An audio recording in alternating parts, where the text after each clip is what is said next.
everyone, and welcome to FranTastic Insights. Our goal is to share inside information with you from some of the most innovative entrepreneurs, providing some great business opportunities through franchising.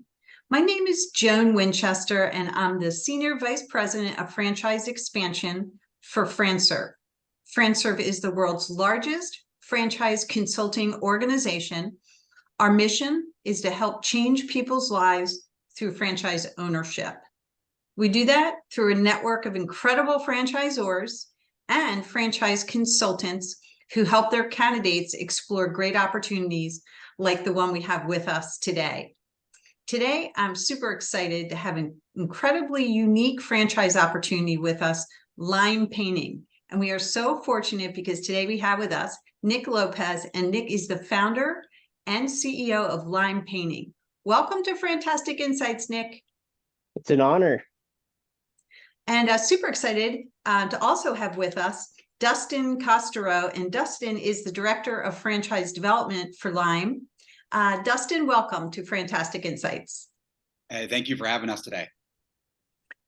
So, gentlemen, before we get started, Nick, I have to ask you if you wouldn't mind just taking a minute and telling us about your story and what inspired you as an entrepreneur to take that plunge into franchising to become a franchisor. Oh, my goodness. Well, my story starts about 15 years ago, and I was a freshman at Michigan State. So I'm from Denver, and I went to school at Michigan State as an out-of-state student. First generation student, took out a $500 credit card just to get my flight out to Michigan, packed a bag shoulder high with all my belongings, and I was off to college. I wrestled my freshman year, and I looked at that as being the way of paying for my out-of-state tuition. But towards the end of my freshman year, I received a $2,200 tuition bill, and I had maxed out all my credit cards, and being a broke college kid, that was so much money. Thankfully, my now mother of four children lent me the $2,200, even against her older sister's advice. She basically said, "Hey, you're never going to see that money again." She was right. I still haven't paid her back. But that really, opened my eyes to the fact that, this is not going to be sustainable. A scholarship is out at least a couple years. So I started a painting company called Spartan College Painters. And I looked at the bigger the house, the bigger the college bills it would help me with. Keep in mind, this was 2008, middle of the Great Recession. It's in, suburbs of Detroit where, you had the auto industry. It was not a good time to be starting a business, but there was necessity, and thankfully I was very green to business. I didn't overthink it. I just executed. I jumped in. Thankfully, a lot of folks trusted me to paint their homes, and I started getting my college business degree and learned about competitive advantage about my second year, and that's where the light bulb really started going off for me. I'd heard clients tell me so many times, "Nick, thanks for showing up. Thanks for doing a good job. Thanks for answering your phone." And on the front end, they're saying things like, "Are you going to run off with my deposit check? Are you going to charge me more when you start the job?" Just all these trust factors that became very clear that what I was doing was different. It was common sense to me that you do all those things, but it was my name, so I wanted to use great products. I had vetted some, I'm wearing a Sherwin-Williams hat today, but have used them since day one and used their best products. They're in particular a product called Duration. They basically said, "Hey, folks use this on their log cabins up north in Michigan where they get a lot of the lake effect. This stuff will rubberize homes. It's a lifetime warranty." Started using these high-grade products and doing my best by clients. Also going to my classes, learning about positioning, right, and marketing. If you're high price, you're high quality, that's your lane, that's where you stay.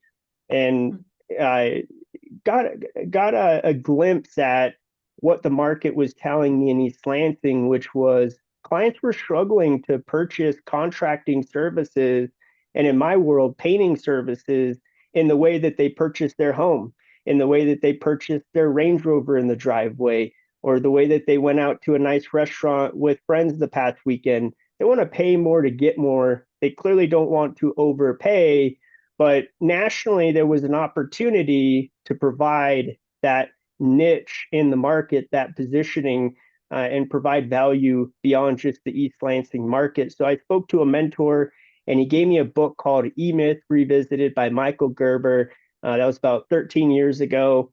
And that's where this form of expansion through franchising became the path for me. And what I fell in love with was this whole idea of being in business with other business owners. That to me was new, it was profound, and it made sense with me or for me. I had grown up playing a lot of sports, clearly college athlete, but the locker room aspect, that locker room culture, I loved it. And being in business with other business owners, it made sense for me. So you fast forward, about 10 years ago, launched Lime in Denver, grew it to successful location, and got into the International Franchise Association about 7 years ago, received my CFE, and launched the franchise in 2018. We onboarded our early adopters, and we had 7 locations in August of 2020. 2020 was the year to expand, and COVID hit. So Q1, the world is shutting down, and expansion plans were, we were excited about it in 2019. So was faced this situation to continue with this expansion, but the reality was that there was a lot of uncertainty in the market. But what I leaned on was my experience in painting during the Great Recession, and I felt confident that the business would be recession resistant.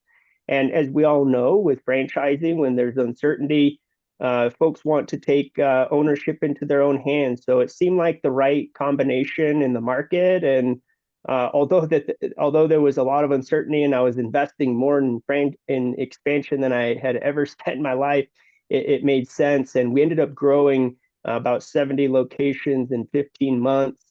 We took about a year after that to focus on operations and really catch up to our growth. And a few months ago, we got back to franchise development and growth again. And so here we are today, coming up on 100 locations.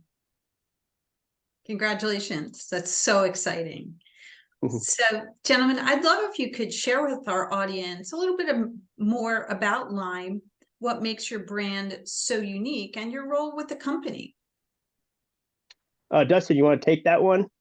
Yeah, so I'm actually the director of franchise development here at Lime. And the thing I love about Lime Painting is we are in our own lane in the industry. Everyone always asks what our differentiator is. And the thing that I tell everybody is there's really a lack of competition for us because we are offering over 40 different services. We're doing about 40% painting here, but we're also doing about 30% surface restoration and 30% coatings. So what I mean by that is we start at the gutters at the top of the home and we end at the stamped concrete at the bottom. So the great thing about that is we're truly educating homeowners on how we can protect their largest asset. We're not coming up to you and saying, hey, Joan, your house is blue. You want me to paint it yellow? We're educating you on how we can protect that asset, what the weather is going to do to it, and working through educating those homeowners. Awesome. What a great service you provide.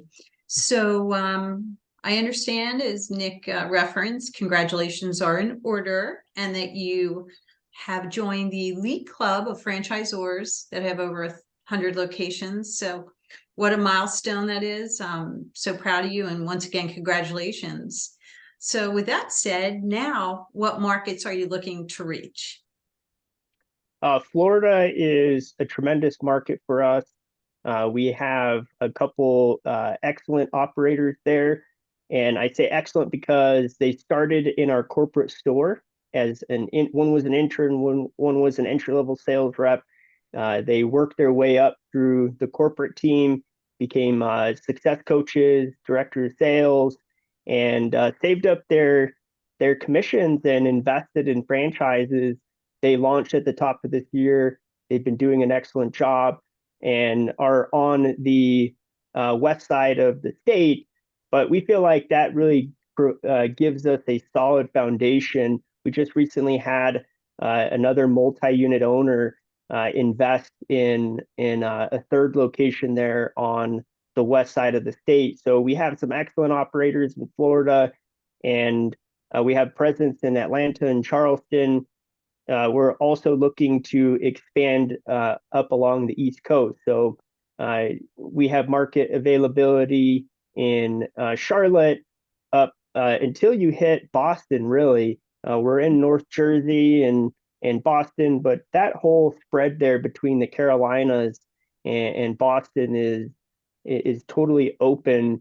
But from coast to coast, we have owners and markets. So we're at that place now where it's not uncommon to have be hosting folks at Meet the Team Day who have neighboring franchise owners. Another market that is great for us is just below the Midwest there. So we're totally open there. We just brought on somebody in Nashville and Chattanooga. I think as you can tell, territories are going quickly, but we still have plenty of availability. If I could simplify that, it'd be Florida and the East Coast. And then we are going to be registered in Washington here in short order. So that'll be another great territory or another state that's on the docket. Great answer. Thank you. So can you tell me a little bit about what qualities you look for in a franchise owner? And do you offer any special incentives for veterans? Dustin? Yeah, so really what we're looking for is empire builders here. We're not looking for people that are looking to buy a job. The great thing about line painting is that's truly the support and the way it's set up. You're not buying a job with us here. So we're looking for people who have, managerial experience, sales experience. We have models for both semi-absentee and hands-on owners. Again, if we are looking semi-absentee, we prefer them to have either previous business ownership experience or a high-level corporate career where they're used to managing multiple people. Great thing about Lime is it's a limited amount of employees if you do go the semi-absentee role. And great thing about that, like Nick said about our support, is we actually assist with hiring those employees. So we run through the qualifications, we do all the front work up front, then introduce them to make sure they're the correct fit so that franchisee can hire. But the great thing about this, like I said, is we're really looking for people that understand the culture, know what we're doing, and are looking to grow the model. And how about veteran incentives? Oh, yes, we do have a veteran incentive. We do a $5,000 discount on the franchise fee for the service they've offered for our country. And I think, at FranServe, we're also passionate about the work that we do with veterans and how rewarding. And thank you for that answer, Dustin. So, at FranServe, we love franchising, and we've actually trademarked our tagline, franchising is our superpower. Mm-hmm. I mean, what can be more rewarding, right, than helping people change their lives through franchise ownership? I mean, many people think about being their own boss, but franchising actually makes that a reality. So in what ways is Lime a stronger choice in franchising today than ever before? I would say we've been there, done it, and we're not at the point where we're sold out, but we are at the point where we've opened locations from coast to coast. Our home office, our leadership and support team. I mean, this team just blows me away. They see the vision, they get it, they understand what creates success with our franchise owners, and our team's been with us for quite some time now. They've gone through our growth, and like I said, they have seen it and they get it. And that commitment to our franchise owners from a support standpoint, I can't put it into words, but that to me is impressive because it's taken a tremendous amount of focus and attention around creating the systems, the processes, the departments, and getting the right people on the bus, right? Early on, we had some shift, some movement. We got the right people in the right seats and some folks off the bus. But we have been in stride and building, quarter over quarter momentum, year over year momentum. And I've been able to see the team fulfill their roles on the team and do it at a high level. And that allows us to future-proof our business, right? Create the systems and the processes at Lime where we have a franchise advisory council and committees that allow for collaborating with our franchise owners. We don't just say we want to empower franchise owners. We actually have processes and support where we survey and we have objective measures for how we bring on a new vendor or we think about a new revenue stream. And that is all being betaed, and there's due diligence prior to rolling out that initiative that has included our franchise owners. And our team is supporting our franchise owners through those committees. You talk about communication, you talk about transparency, and just the infrastructure of a sustainable franchise. We have put so much effort and attention in building our team to, like I said, future-proof the business, whether it's a recession or new technology or war, whatever it may be, customer demands will change, the market will change. And because of our infrastructure, we will be able to stay ahead of trends or attack them as they're becoming a trend and be able to deliver that value to the client in a way that keeps our franchise owners competitive in the marketplace. And really being the innovators, being the first luxury painting brand, the only luxury painting brand, that's what we're doing. We're defining, we're innovating the customer experience and our space, which we take a lot of pride in. And, I would say those things, but we've also, just from a practical standpoint, we've driven the cost of recruiting salespeople from $2,000 down to $400. And it used to be that our franchise owners were placing the ads, screening the candidates, and we were supporting them in that process. Now we are doing that. We're placing the ads, optimizing the spend.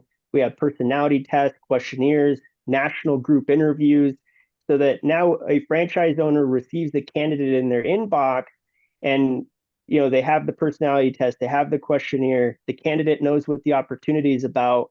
And that franchise owner can go about head down serving their business, their employees, and build these potential new hires. That has allowed us to triple our ratio of sales reps per owner this year alone. And that you talk about a practical standpoint as a business owner, sales is king. And it doesn't matter the brand or the industry. It's always recruiting, it's always people, and it's always marketing. Those are the two biggest pain points in a business. And we've been able to really put our thumb on both of those. But from a number standpoint and support, I think you can see how that really streamlines their ability to do what Dustin was talking about, which is scale. And that's what we want our franchise owners to do is build sales consultants.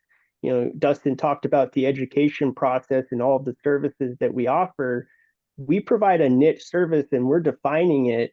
So, our sales curriculum, our certifications that we provide new hires, they're qualified and capable of helping franchise owners, generate revenue, drive their business. And sure, there's going to be attrition, but by having just the sheer volume, we're able to, shower our franchise owners with candidates and hires as their business continues to mature and they get team leaders and GMs established. They can meet their territory and their sales goals by the support that we provide on the recruiting side. Amazing. It sounds like a very well-oiled machine. Nick, it really does. What a great rewarding role you play and your brand plays, and you get to make a difference in people's lives, you know, both for them and their families. I so appreciate you and Dustin being with us today to participate in this FranTastic insight. I just want to give you both last opportunity for any last thoughts before we wrap up today. Dustin, you want to jump in? Yeah, I mean, we're looking forward to working with you. Like I said, I'm the director of franchise development, so I handle everything from your territory checks, first point and continued point of contact. We're huge on communication here. So what that means is we'll constantly keep you updated on where your candidates are in the process, but looking forward to working with everyone. Mm-hmm. Yeah, I would echo what Dustin said. It's been really, I've just been so impressed by Dustin, our VP of franchise development, not on this call, but the two of them, their attention to your candidates is going to be second to none. These two are professionals, and they get what it means to have a candidate, how hard you work for your candidate. And, you know, we want to make placements that are sustainable, and we want to make sure that they are a great fit at Lime. Dustin and John North have done a tremendous job of helping Lime do just that. The other thing I'd like to mention is that we just completed our franchise business review survey. It's our second one. The first one we did, we won all these awards. You can see them behind me. And you know, that just, it gives, you know, anonymous feedback. They're surveyed. It's an in-depth survey. I'm not sure if you're familiar with franchise business review, but they are the gold standard in franchising for surveying everything from financial viability to training to the leadership to the values, you name it. They're surveying on it, and we just got our results back, and we were blown away. So we're hopeful for some more awards that just demonstrate the hard work of our franchise owners and our home office. But I would just end by saying that we have a genuine interest in supporting and being partners with our franchise owners. And we're not perfect, but we know that. And so we keep our ears open, and we're constantly working to get better and improve our model. And I'm just excited for our partnership with FranServe and continuing to empower franchise owners and contribute to the superpower at FranServe and changing more lives through franchise ownership. Thank you, Nick. Thank you, Dustin. And thanks for being with us today for this FranTastic insight. No wonder that Lime is achieving such great success. Has a lot to do with the leadership at the top. So thank you, Nick. And thank you again, Dustin. Thank you. Absolutely. Our pleasure.